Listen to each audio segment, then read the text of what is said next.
Their next idea was even worse. Infiltrate Lucien's private wing, dressed as traveling minstrels.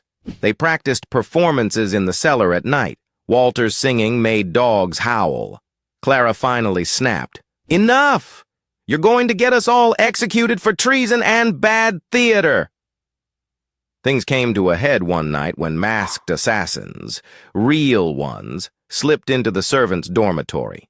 Blades gleamed in the firelight. Walter squeaked, "Ah! Good evening, sir.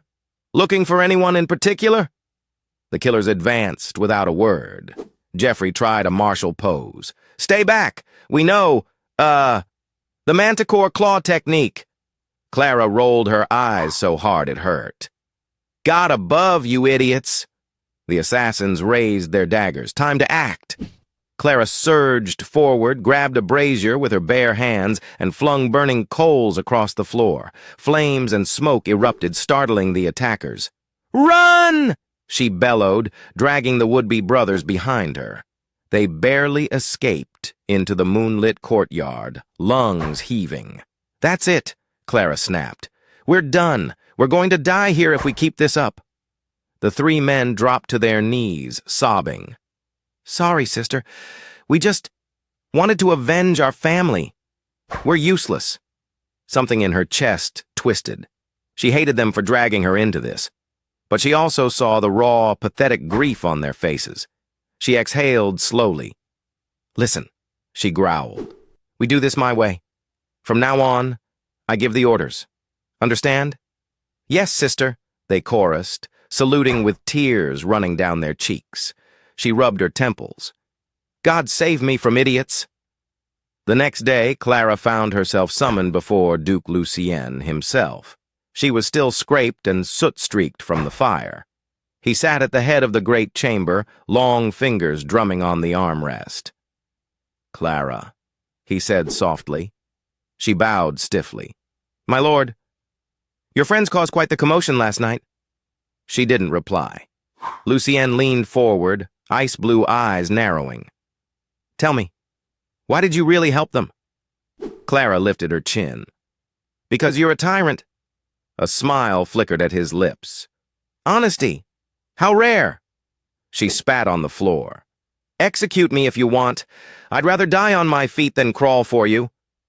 Lucien rose from his chair. He walked toward her, boots clicking on marble. He stopped so close she could see every tiny thread in his embroidered doublet. He bent slightly, murmuring near her ear. "No, Clara. I won't execute you." She stiffened. He straightened and smiled coldly. "You're far too interesting alive." The tension in the ducal palace crackled like a summer storm. After their botched assassination attempt, Clara's brothers tried to lay low. They whispered in corners, avoided the steward's eye, and jumped at every shadow. But news of an attempted plot had spread. Servants traded rumors in hushed tones that the Duke's new maid had led killers right into his study. Lucien's patience thinned. He sent for Clara again. This time she was marched into the audience hall in chains. He sat on the carved throne-like chair at the head of the room, drumming his fingers. His knights lined the walls. Clara didn't flinch. She lifted her chin despite the bruises. Lucien's gaze was like ice on her skin. "Your friends failed again," he said calmly, "and you protected them. Why?" She spat blood at the floor. "Because you're a bastard who murders peasants for taxes." Gasps rippled. Lucien rose slowly. He descended the steps until they were face to face. He didn't hit her. He didn't even raise his voice.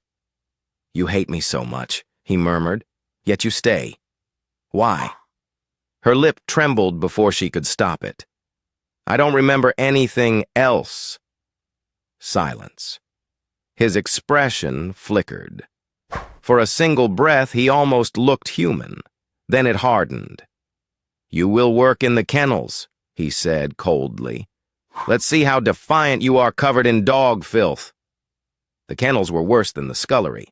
She spent her days shoveling manure, her nights shaking with fever from bites and scratches. Her brothers were assigned to the stables to keep them separate. But they still snuck her food, watching her with guilty eyes. One night, exhausted, she dreamed of fire. She saw a grand hall in flames. Knights in silver and blue livery lay dead. A man in a black surcoat raised a bloodied sword and sneered. "Alvaria will burn!" She woke screaming. The stable boys ran to see. She pushed them away, clutching her head. Bits of memory surfaced, the crest of a rampant lion, a woman weeping in childbed, her father's voice saying, "You are Isaac now." She gasped. "Isaac! Isabella! Leon!" She didn't tell the brothers what she remembered, but when they huddled around her later, begging her to help plan one last attempt on Lucien's life, she agreed. Except this time, she planned it with precision. No poison, no bumbling corridor attacks. We do this smart. On the hunt, Geoffrey saluted. "As you say, sister." She forced a smile. "Good. Listen carefully." Meanwhile, Lucien noticed the change in her. She met his gaze when serving wine. She didn't flinch at his questions. She even debated him in front of the council once, correcting his tax plan with icy logic. He didn't punish her. Instead, he watched her with unsettling interest. One evening, they found themselves alone in the library. Lucien leaned back in his chair, swirling wine. "Tell me something, Clara. If you had power over me, what would you do?" She didn't hesitate. "Cut your throat while you slept." He chuckled darkly. "Honest, I appreciate that." She slammed the decanter down. "Stop toying with me." He rose, their eyes locked. For a long, breathless moment, neither spoke. Then he murmured, "I can't," and he left. The political climate in Alvaria darkened. Whispers of war with Leon spread through the great halls. Trade caravans halted at the border. Messengers rode day and night. Lucien summoned his council daily to discuss strategy. And, more often than not, Clara stood silently at the wall, forced to serve wine and pore over maps she once might have commanded. One afternoon, as the lords bickered about tariffs and levies, she cleared her throat. The chamber went silent. She pointed at the trade routes. "If you raise tariffs here, Leon will simply use the southern pass. You'll lose all leverage." The steward blanched. "How would you know that?" Lucien just watched her, eyes narrowed. She realized too late she'd spoken like a duke, like Isaac. After the meeting, Lucien found her in the corridor. "Impressive," she scowled. "Shove your compliments." He didn't move. "You're not who you say you are." She swallowed. "I'm a maid." He shook his head slowly. "No. You're a strategist, a commander. Tell me your real name." Her breath hitched. "Isaac, Isabella, León." But she said nothing. Lucien's voice was cold.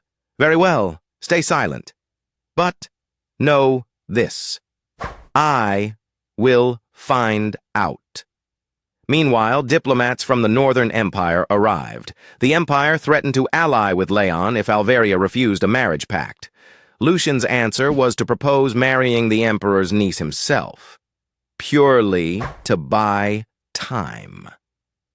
Clara watched this Game of Thrones unfold from the sidelines, teeth gritted. One evening, she cornered Lucien in his study. "You're a fool," she hissed. "You think marrying her will stop war?" "You're handing your throat to the Empire." Lucien slammed his goblet down. "What would you have me do? Watch Alvaria burn?"